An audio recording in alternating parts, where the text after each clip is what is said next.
ಅಪ್ಪ vitamin B12 deficiency blood test ಇಲ್ದೇ ಕಂಡುಹಿಡಿಬೋದಾ? ಖಂಡಿತವಾಗಲೂ ಕಂಡುಹಿಡಿಬೋದು. ಆದರೆ 100% ಆ್ಯಕ್ಯುರೇಟ್ ಇರಲ್ಲ. ಬಟ್ ಅಂದಾಜಲ್ಲಿ ನಿಮಗೆ ವೈಟಮಿನ್ B12 ಡಿಫಿಷಿಯನ್ಸಿ ಇದೆಯಾ ಅಂತ ಹೇಳ್ಬಿಟ್ಟು ಹಾಗೆ ಅಂದಾಜು ಮೇಲೆ ಕಂಡುಹಿಡಿಬೋದು. ಅದಕ್ಕೆ ರೋಮ್ಬರ್ಗ್ ಸೈನ್ ಅಂತ ಕರಿತೀವಿ. ಓಕೆ, ಇದು ಹೆಂಗೆ ಮಾಡೋದು ಗೊತ್ತಾ? ರೋಮ್ಬರ್ಗ್ ಸೈನ್ನ ಹೇಳ್ಕೊಡ್ಲಾ? ಬಟ್ ಅಂದಾಜಪ್ಪ, 100% ಪಕ್ಕ ಅಲ್ಲ. ಎಲ್ಲೋ ನಿಮಗೆ ಅನಿಸಿದೆ ವೈಟಮಿನ್ B12 ಡೆಫಿಷಿಯನ್ಸಿ ಇದೆ ಅಂತ ಹೇಳಿ, ಅವಾಗ ಈ ಟೆಸ್ಟ್ ಮಾಡಿ ನೋಡ್ಕೋಬೋದು. ಈ ಟೆಸ್ಟಿಗೆ ಇನ್ನೊಬ್ಬರು ಹೆಲ್ಪ್ ಬೇಕಾಗುತ್ತೆ. ಯಾಕೆ ಗೊತ್ತಾ?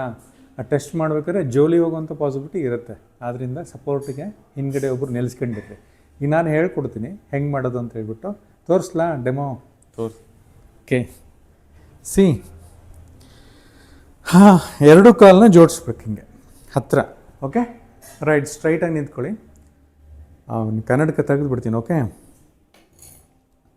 ಸೊ ಎರಡು ಕಾಲನ್ನ ಜೋಡಿಸ್ಕೊಳ್ಳಿ ಈ ಥರ. ಸೊ ಸ್ಟ್ರೈಟಾಗಿ ನಿಂತ್ಕೊಳ್ಳಿ. ನಿಮ್ಮ ಐಸೈಟ್ ಒಂದೇ ಕಡೆ ಇರಲಿ. ಈಗ ಕಣ್ಣು ತೆಗ್ದಿರ್ಬೇಕು. ಓಕೆ, ಕಣ್ಣು ತೆಗ್ದಿರ್ಬೇಕು. ಈಗ ಕಣ್ಣು ಮುಚ್ಚಬೇಕಾಗತ್ತೆ. ಕಣ್ಣು ಮುಚ್ಕೊಂಡು ಸ್ಟಿಲ್ಲಾಗಿ ಹಾಗೆ ನಿಂತ್ಕೊಳ್ಳಿ, ಆಯಿತಾ? 1 ನಿಮಿಷ ತನಕ ಹಾಗೆ ನಿಂತ್ಕೊಳ್ಳಿ.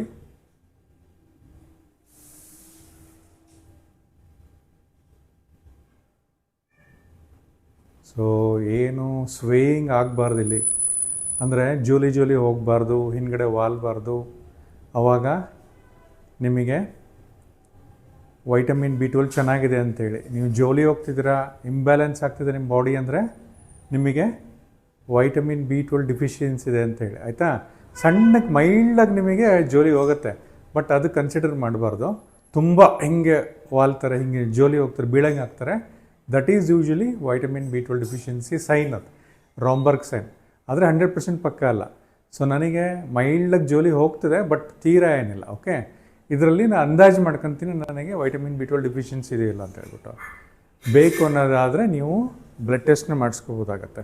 ಬ್ಲಡ್ ಟೆಸ್ಟ್ ಮಾಡಿಸ್ಕೊಂಡ್ರೆ ವೈಟಮಿನ್ B12 ಡಿಫಿಷಿಯನ್ಸಿ ಇದೆ. ಯಾಕಂದರೆ ಎಕ್ಸ್ಪೆನ್ಸಿವ್ ಟೆಸ್ಟ್ ಅಲ್ವಾ ಅದು, ಎಲ್ರಿಗೂ ಅದು ಮಾಡಿಸ್ಲಿಕ್ಕಾಗಲ್ಲ. ಇದು ಸಿಂಪಲ್. ಸೊ ಹಂಗಾದರೆ ವೈಟಮಿನ್ B12 ಯಾವುದ್ರಲ್ಲಿ ಸಿಗುತ್ತೆ ಗೊತ್ತಾ? ಯಾವುದ್ರಲ್ಲಿ? ಯೂಶ್ವಲಿ ಅನಿಮಲ್ ಫುಡ್ಸಲ್ಲಿ ಸಿಗುತ್ತೆ ಅಂತ ಹೇಳ್ತಾರೆ, ಹೌದಾ? ನಾನ್ ವೆಜಿಟೇರಿಯನ್ಸ್ಗಳಿಗೆ ಅಡಿಕ್ವೇಟಾಗಿರುತ್ತೆ. ವೆಜಿಟೇರಿಯನ್ಸ್ಗಳಿಗೆ ಯಾವುದ್ರಲ್ಲಿ ಸಿಗುತ್ತೆ? Fruits and vegetables. No, not in fruits and vegetables. ಬೇರೆ? ಹಾಲು. ಡೈರಿ ಪ್ರಾಡಕ್ಟ್ಸಲ್ಲಿ ಸಿಗುತ್ತೆ ಅಲ್ವಾ? ಇಂಪಾರ್ಟೆಂಟ್. ಈ B12ನ ಪ್ರೊಡಕ್ಷನ್ ಮಾಡೋದು ಬ್ಯಾಕ್ಟೀರಿಯಾಸ್ ಇರುತ್ತೆ ಗಟ್ಟಲ್ಲಿ. ಓಕೆ, ನಮ್ಮ ಗಟ್ಟಲ್ಲಿ ಚೆನ್ನಾಗಿದ್ದರೆ ಈ ವೈಟಮಿನ್ B12 ಚೆನ್ನಾಗಿ ಪ್ರೊಡಕ್ಷನ್ ಆಗುತ್ತೆ. ಗೊತ್ತಾ ನಿಮಗೆ? ಅಂದರೆ ಗಟ್ಟಲ್ಲಿ, ಕೊಲಾನಲ್ಲಿ ಕೆಲವು ಬ್ಯಾಕ್ಟೀರಿಯಾ ಇರ್ತವೆ. ಅವು ವೈಟಮಿನ್ B12ನ ಸಖತ್ ಪ್ರೊಡಕ್ಷನ್ ಮಾಡ್ತಾ ಇರ್ತವೆ. ಅದ್ರ ಯೂಸೇಜಿಗೆ, ಬಾಡಿ ಯೂಸೇಜಿಗೆಲ್ಲ, ಅದ್ರ ಯೂಸೇಜಿಗೆ ಮಾಡ್ಕೊತಿರ್ತಾವೆ. ಇದಕ್ಕೆ ಅಟ್ಲೀಸ್ಟ್ ಮಿನಿಮಲ್ ಆದರೂ ವೈಟಮಿನ್ B12 ಡಿಫಿಷಿಯನ್ಸಿ ಆಗಬಾರ್ದಾ? ಸಿಗಬೇಕು ಅಡಿಕ್ವೇಟಾಗೆ. ಅದರಿಂದ ಏನು ಮಾಡಬೇಕು? ರಾತ್ರಿ ಅನ್ನನ ತೊಗೊಂಡು ಅದಕ್ಕೆ ಮೊಸರು, ಸ್ವಲ್ಪ ಹಾಲು, ಸಣ್ಣಕ್ಕೆ ಈರುಳ್ಳಿ, ಬೆಳ್ಳುಳ್ಳಿ, ಒಂಚೂರು ಉಪ್ಪು ಹಾಕ್ಬಿಟ್ಟು ಕಲಸಿಟ್ಬಿಡ್ಬೇಕು.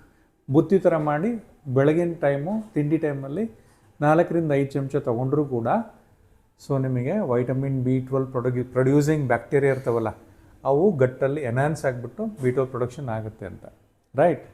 ಇಷ್ಟು ಮಾಡ್ತಾರೆ ಅಂದಮೇಲೆ ಎಷ್ಟೋ ಜನಕ್ಕೆ ವೈಟಮಿನ್ B12 ಡಿಫಿಷಿಯನ್ಸಿ ಆದ ಕೂಡಲೇ ಅಂಗಾಲು ಉರಿ ಶುರುವಾಗುತ್ತೆ.